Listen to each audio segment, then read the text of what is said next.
బీటెక్ల్లో పర్టికులర్గా EV technologies, robotics, automation అయితే పెట్టవలసినటువంటి అవసరం అయితే ఉంది.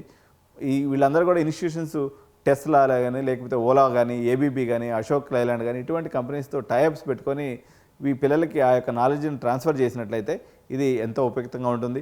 సెంటర్ ఆఫ్ ఎక్సలెన్సెస్ ఎన్ఐటీస్, ఐఐటీస్లో ఎస్టాబ్లిష్ చేసినటువంటి అవసరం ఎంతైనా ఉంది. Interdisciplinary programmes mechanical, CSC, triple E 3 బ్రాంచ్లను కలిపి ఇంటర్ డిసిప్లినరీ కోర్సెస్ రావాల్సినటువంటి అవసరం అయితే ఎంతైనా ఉంది. అప్పుడే ఈ స్కిల్ గ్యాప్ అనేది మనకి గ్యాప్ ఫిల్ అవుతుందన్నమాట. సో గ్లోబల్ కెరియర్స్కి మన విద్యార్థులను మనం ప్రిపేర్ చేయాలన్నట్టయితే, అదేవిధంగా ఈ యొక్క టాలెంట్ డ్రైన్ అనేటువంటి ప్రాబ్లం ఏదైతే ఉందో, ఓకే, సో ఇది కానీ మనం కానీ లేట్ చేసినట్లయితే ఈ యొక్క విద్యార్థులందరూ అవకాశాలను ఎత్తుక్కుంటూ వలస దేశాలైనటువంటి న్యూజిలాండో, ఆస్ట్రేలియానో, కెనడానో, యూకేనో, అమెరికానో, జర్మనీకో వెళ్ళిపోతారు.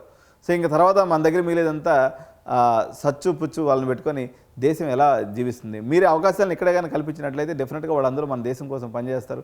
మన యొక్క టాలెంట్ డ్రైన్ అవ్వకుండా ఉంటుంది. కాబట్టి పాలకులు, అదేవిధంగా రాజకీయ నాయకులు, అదేవిధంగా జేఎన్టీయూ లాంటి యూనివర్సిటీస్ కూడా ఈ దశగా ఆలోచించాలని చెప్పి కోరుకుంటూ, సో మన క్లాస్ రూమ్స్ ఏదైతే ఉన్నాయో ఫ్యూచర్ డిజైనింగ్ టెక్నాలజీ హబ్స్గా ఉండాలని కోరుకుంటూ, ఇటువంటి మంచి మంచి వీడియోలు నేను మీకోసం చేస్తుంటాను. కాబట్టి తప్పకుండా ఛానల్ని సబ్స్క్రైబ్ చేయండి, లైక్ చేయండి, అదేవిధంగా బెల్ బటన్ నొక్కినట్లయితే ఇలాంటి ఎన్నో థాట్ ప్రొవోకింగ్ వీడియోస్ ఎడ్యు9 మీకోసం ఎప్పటికప్పుడు అందిస్తూ ఉంటుంది. Thank you so much. జై హింద్, జై భారత్.